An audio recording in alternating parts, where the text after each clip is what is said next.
આ બે સસ્તી અને ઘરમાંથી જ મળી રહેતી વસ્તુ પાણીમાં પલાળીને ખાઈ લો. માથાથી લઈને પગ સુધીની તમામ તકલીફો, બધા જ પ્રકારના દર્દ તથા કબજિયાત જેવી સમસ્યાઓ તમારી નજીક પણ નહીં આવે. નમસ્કાર દર્શક મિત્રો, સર્વેને મારા જય શ્રી કૃષ્ણ. અંકિતા વોઇસ દુબઈ ચેનલમાં આપ સૌનું સ્વાગત છે. શું તમારી સાથે પણ એવું બને છે કે જ્યારે તમે સવારે પથારીમાંથી ઉઠો છો ત્યારે આખા શરીરમાં એક વિચિત્ર થાક અને ભારેપણું લાગે છે? એવું લાગે છે કે શરીર ઉઠવાનું મન જ નથી કરતું. હાથ અને પગમાં નબળાઈ છે, ચાલવામાં આળસ થાય છે અને એવું થાય છે કે બસ પથારીમાં જ પડ્યા રહીએ. શું શરીરના અલગ અલગ ભાગોમાં હંમેશા હળવું દર્દ રહે છે, સ્નાયુઓમાં ખેંચાણ રહે છે અને જકડાઈ જવાય તેવું લાગે છે? જો તમારી સાથે આવું થાય છે તો આ બિલકુલ સામાન્ય બાબત નથી, પરંતુ આ એક સંકેત છે કે તમારા શરીરને અંદરથી મજબૂત કરવાની જરૂર છે. અને સૌથી સારી વાત એ છે કે આ માટે તમારે કોઈ મોંઘી દવા, મોંઘા ઈલાજ કે કોઈ જડીબુટ્ટીઓની જરૂર નથી. તમારા ઘરમાં રહેલી ફક્ત બે સસ્તી અને સામાન્ય વસ્તુઓ છે જે સરળતાથી ઘરમાંથી જ મળી જાય છે. તેના નિયમિત અને યોગ્ય રીતે સેવન કરવાથી તમારું શરીર ફરીથી શક્તિશાળી અને પહેલા જેવું જ ઉર્જાવાન બની શકે છે. મિત્રો, વિડીયોમાં આગળ વધીએ તે પહેલા ચેનલને સબસ્ક્રાઇબ જરૂરથી કરજો અને વિડીયોને લાઈક જરૂરથી કરજો. કોમેન્ટમાં જય શ્રી કૃષ્ણ અવશ્ય લખજો. આજનો આ વિડીયો ખૂબ જ માહિતીપ્રદ છે, તેથી વિડીયોને સ્કીપ કર્યા વિના અંત સુધી સાંભળજો. મિત્રો, આ બંને વસ્તુઓ કોઈ વિદેશી ટોનિક કે કરોડોની આયુર્વેદિક ઔષધિ નથી, પરંતુ તેની અસર કોઈ પણ ચમત્કારી ઈલાજથી ઓછી પણ નથી. ભલે તમારી ઉંમર હાલમાં 40 વર્ષ હોય, 50 હોય, 60 હોય કે 70 વર્ષથી વધુ હોય, આ બંને વસ્તુઓ તમારા શરીરમાં એ જ રીતે ઉર્જા અને શક્તિ ભરી શકે છે જેવી શક્તિ તમે 25 કે 30 વર્ષની ઉંમરે અનુભવતા હતા. આ વસ્તુઓ તમારા શરીરના પાચન તંત્રને મજબૂત બનાવશે, તમારા અંગોમાં નવી ઉર્જાનો સંચાર કરશે, લોહીની શુદ્ધિ કરશે અને શરીરની દરેક નસ અને સ્નાયુને ફરીથી જીવંત બનાવશે. જ્યારે તમે આ બંને વસ્તુઓનું સેવન યોગ્ય સમયે અને યોગ્ય રીતે નિયમિત રૂપે કરવા લાગશો તો તમે જાતે જ અનુભવશો કે તમારું શરીર દરરોજ વધારે મજબૂત અને સક્રિય થતું જાય છે. આ વસ્તુઓના સેવનથી તમારો જૂનો થાક અને નબળાઈ તો દૂર થશે જ, સાથે સાથે શરીરની અંદર છુપાયેલી ઘણી જૂની બીમારીઓને પણ ધીમે ધીમે બહાર કાઢી શકાય છે. શરીરમાં જે ગંદકી એકઠી થઈ ગઈ છે તે ધીમે ધીમે સાફ થવા લાગે છે. અંગોને ફરીથી શક્તિ અને જીવન મળવા લાગે છે અને શરીરને જે જરૂરી પોષક તત્વોની જરૂર હોય છે તેની પૂર્તિ પણ સ્વાભાવિક રીતે થવા લાગે છે. આખરે આ બંને વસ્તુઓ કઈ છે અને તેનો યોગ્ય ઉપયોગ કેવી રીતે અને ક્યારે કરવો તેની સંપૂર્ણ માહિતી વિડીયોમાં મળવાની છે, તેથી વિડીયોને અંત સુધી જોજો. મિત્રો, જે પહેલી વસ્તુની વાત કરવાની છે તેનું નામ છે મગફળી. મગફળી, જેને અંગ્રેજીમાં ગ્રાઉન્ડનટ્સ કે પીનટ્સ કહેવાય છે, બજારમાં અલગ અલગ આકાર, રંગ અને જાતિઓમાં ખૂબ જ સરળતાથી મગફળી મળી જાય છે. પરંતુ જ્યારે પણ તમે મગફળી ખરીદવા જાઓ તો એ વાતનું ધ્યાન રાખો કે નાના દાણાવાળી દેશી મગફળી જ લો, કારણ કે તે જ શરીર માટે સૌથી વધુ લાભદાયી માનવામાં આવે છે. તમારા મનમાં એ વિચાર જરૂર આવતો હશે કે મગફળી તો ખૂબ જ સસ્તી વસ્તુ છે, તો તેનો લાભ બદામ, કાજુ કે અખરોટ જેવા મોંઘા ડ્રાયફ્રૂટથી વધુ કેવી રીતે હોઈ શકે? તો તમને જાણીને આશ્ચર્ય થશે કે જો તમે મગફળીને યોગ્ય માત્રામાં અને યોગ્ય સમયે નિયમિત રૂપે સેવન કરવાનું શરૂ કરો તો તે તમારા શરીર માટે એક અત્યંત શક્તિશાળી અને સસ્તા ટોનિક તરીકે કામ કરે છે. હવે વાત કરીએ કે મગફળી આપણા શરીરમાં કેવી રીતે અસર દેખાડે છે.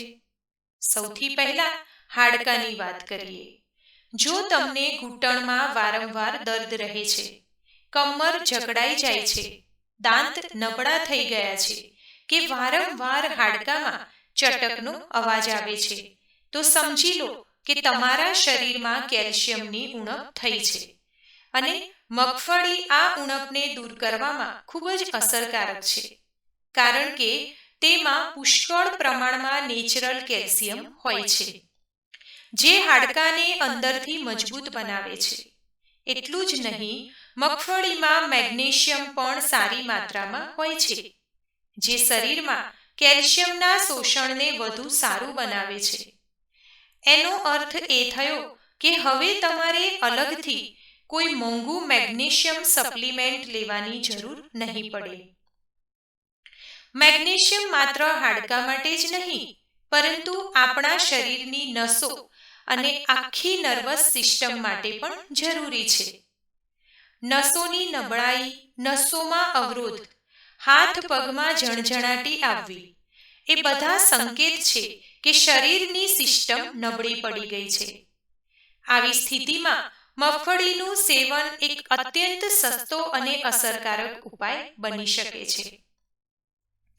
જો તમારા હાથ પગ શૂન્ય પડી જાય છે, અંગોમાં શૂન્યતા આવે છે, સ્નાયુઓમાં દર્દ થાય છે, ચાલતી વખતે અંગોમાં જણજણાટી જેવું લાગે છે, તો સમજી લો કે તમારા શરીરની સિસ્ટમ બરાબર નથી. મગફળીમાં વિટામિન B1, B6 અને વિટામિન E પુષ્કળ પ્રમાણમાં મળે છે, જે આ બધી સમસ્યાઓ સામે લડવામાં મદદ કરે છે. ખાસ કરીને વિટામિન E એક ખૂબ જ સારું એન્ટીઓક્સિડન્ટ છે, જે શરીરમાં હાજર ફ્રી રેડિકલ્સને નષ્ટ કરે છે. ચહેરા પર આવતી કરચલીઓ, ડાઘ, ખીલ અને ફોડલીઓને દૂર કરે છે. એટલું જ નહીં, મગફળીમાં zinc, fibre, iron, potassium, healthy fats અને પ્રોટીન જેવા ઘણા જરૂરી પોષક તત્વો પણ હોય છે, જે શરીરની આખી કાર્યપ્રણાલીને સંતુલિત કરવાનું કામ કરે છે. પાચન ક્રિયાને સુધારે છે, શરીરને અંદરથી મજબૂત બનાવે છે.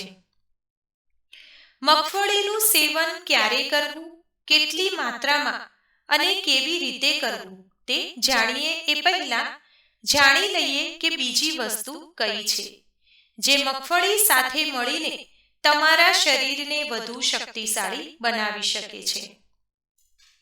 બીજી વસ્તુ પણ કોઈ મોંઘી ચીજવસ્તુ નથી, પરંતુ તમારા ઘરમાં જ રાખેલી એક ખૂબ જ સામાન્ય વસ્તુ છે, અને તે છે કિસમિસ, જેને સામાન્ય રીતે સૂકી દ્રાક્ષ પણ કહેવાય છે.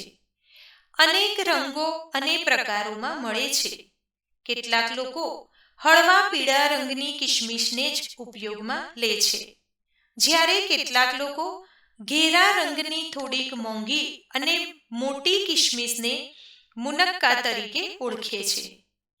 જો તમારા ઘરમાં કોઈ પણ સામાન્ય સૂકી દ્રાક્ષ રાખેલી હોય તો તમે તેનું યોગ્ય રીતે સેવન શરૂ કરી દો.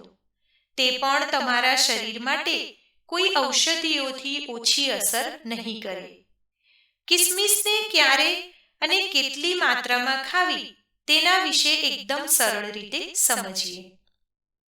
કિસમિસ ખાવાથી શરીરને અદ્ભુત ફાયદા મળે છે. જો તમને વારંવાર આખો દિવસ માનસિક તણાવ રહે છે, દરેક બાબતે મનમાં ગૂંચવણ રહે છે, કોઈ પણ બાબત વિશે વારંવાર વિચારતા રહો છો, અને આ જ કારણે બેચેની અને ચિંતાની સમસ્યા થાય છે, જેના લીધે રાત્રે ઊંઘ પણ બરાબર આવતી નથી, તો એનો અર્થ એ છે કે તમારા શરીરમાં હોર્મોન્સનું સંતુલન ખોરવાઈ ગયું છે. આવી સ્થિતિમાં સૂકી દ્રાક્ષ તમારા માટે કોઈ અમૃતથી ઓછી સાબિત નહીં થાય. સૂકી દ્રાક્ષમાં પુષ્કળ પ્રમાણમાં પોટેશિયમ હોય છે, જે હૃદયના સ્વાસ્થ્ય માટે ખૂબ જ ફાયદાકારક છે. જો તમે રોજ કિસમિસને યોગ્ય રીતે ખાઓ તો તમારું હૃદય મજબૂત રહે છે અને હૃદય સંબંધી બીમારીઓ પણ ઓછી આવે છે. જે લોકોને વારંવાર પેટ સાફ ન થવાની ફરિયાદ રહે છે, એટલે કે કબજિયાતની સમસ્યા રહે છે, તેમના માટે આ કોઈ ચમત્કારથી ઓછું નથી. કિસમિસ પાચન ક્રિયાને સુધારે છે અને કારણ કે તેનો સ્વાદ મીઠો હોય છે, તેથી તેને ખાવામાં પણ કોઈ તકલીફ નથી પડતી. જો વારંવાર ગેસ થાય છે, જેને કારણે છાતીમાં બળતરા થાય છે, તો આ બધી સમસ્યાઓમાંથી કિસમિસ છુટકારો અપાવે છે. કિસમિસ શરીરમાં લોહીની માત્રા વધારવામાં મદદ કરે છે, પરંતુ તે લોહીમાં શુગર વધારતી નથી. આ કારણે જે લોકોને ડાયાબિટીસ એટલે કે સુગરની સમસ્યા છે, તેઓ પણ કિસમિસ ખાઈ શકે છે. બ્લડ પ્રેશર વાળા લોકો માટે પણ આ ખૂબ જ ફાયદાકારક માનવામાં આવે છે. કિસમિસ વાળને ઘટ્ટ અને ચમકદાર બનાવે છે, ચહેરાની ત્વચાને નિખારે છે, ત્વચા અને વાળના સ્વાસ્થ્ય માટે અત્યંત ઉપયોગી છે. હવે વાત કરીએ કે તેને કેવી રીતે અને કેટલી માત્રામાં ઉપયોગ કરવો. મિત્રો, રીત ખૂબ જ સરળ છે. જેટલી મગફળી તમારી એક મુઠ્ઠીમાં સમાઈ જાય એ જ માત્રા તમારા શરીર માટે પૂરતી છે. ભલે તમે બાળક, યુવાન કે વૃદ્ધ હો, દરેકે પોતાની હથેળી પ્રમાણે જ મગફળી લેવી જોઈએ. ના તેનાથી વધુ કે ના તેનાથી ઓછી. એક વાટકીમાં મુઠ્ઠી જેટલી મગફળી નાખો. તે પછી વાત આવે છે કિસમિસની. એક દિવસમાં કોઈ પણ વ્યક્તિ માટે 10 થી 11 કિસમિસના દાણા પૂરતા ગણાય છે. આ કિસમિસને સાફ કરીને રાત્રે પાણીમાં પલાળી દેવી. જ્યારે આ મગફળી અને કિસમિસ બંને પલળે છે, ત્યારે અંદરના બધા પોષક તત્વો સક્રિય થઈ જાય છે અને શરીરમાં ઝડપથી અસર દેખાડે છે. તેમાં હાજર મિનરલ્સ અને વિટામિન્સ શરીરમાં જઈને સારું કામ કરે છે. હવે સવારે જ્યારે તમે ઉઠો તો સૌથી પહેલા આ પલાળેલી કિસમિસ અને મગફળીને એમ જ ધીમે ધીમે ચાવીને ખાઈ શકો છો, અથવા તેને મિક્સરમાં થોડું પાણી નાખીને પીસીને ઉપયોગમાં લઈ શકો છો. જો તમે ઈચ્છો તો મગફળીની છાલ કાઢી શકો છો. આ બધું તમે તમારી સુવિધા અને સ્વાદ પ્રમાણે કરી શકો છો. જો તમને પીસીને ખાવાનું પસંદ નથી તો સલાડમાં મિક્સ કરીને પણ ખાઈ શકો છો. જો તમે આ રીતે કિસમિસ અને મગફળીને રોજ યોગ્ય માત્રામાં ખાઓ છો તો શરીરમાં અદ્ભુત શક્તિ આવશે, થાક દૂર થઈ જશે, ગાઢ ઊંઘ આવશે અને તણાવ જેવી સમસ્યાથી છુટકારો મળશે. પાચન તંત્ર મજબૂત બનશે અને જ્યારે પેટ સારું રહેશે તો શરીરની લગભગ 90% બીમારીઓ તો આપોઆપ જ ખતમ થઈ જશે. ઉંમર જેમ વધતી જાય છે, શરીરમાં પ્રોટીનની માત્રા ઘટવા લાગે છે. જ્યારે શરીરમાં પ્રોટીનની ઉણપ થાય છે, ત્યારે સ્નાયુ નબળા પડવા લાગે છે.